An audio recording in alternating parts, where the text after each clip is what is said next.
E, to'xta. O'sha hamma ta'riflagan Ippo Koreya kosmetika tabobat shu yerda ekan-a? Hozir как раз vaqtim borda bir jenshenlar haqida ma'lumot olib chiqay.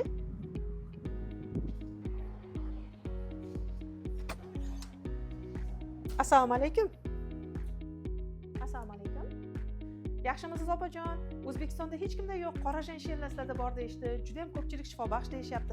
Haqiqatan shu rostmi? Ha, albatta, juda ham to'g'ri eshitgansiz. Hali ushbu qora gold jenshenni O'zbekistonga hech kim kiritgani yo'q. Ushbu qora gold jenshen aynan Koreyada ham kamyob hisoblanadi. Bizda Ippo Koreyada mavjud. Dadamni sahrlari, onamni esa davlenlari bor. Olib borsam ularga uyalib qolmaymanmi? Yo'q opajon, ushbu jenshenimizni iste'mol qilgan mijozlarimiz juda ham ko'p. Hattoki yotib qolib, oyoqga tura olmay qolgan holatda iste'mol qilib, shifo topib bizga minnatdorchilik bildirgan mijozlarimiz juda ham ko'p. Bo'ldi, mana shu qora gold jensheningizdan bir korobka o'rab bering.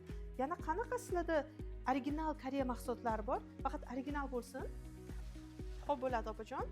Bizning barcha mahsulotlarimiz original Koreyadan keltirilgan. Agarda vitaminlar, kosmetikalar haqida batafsil ma'lumotga ega bo'lishni istasangiz, Instagram sahifamizga obuna bo'ling.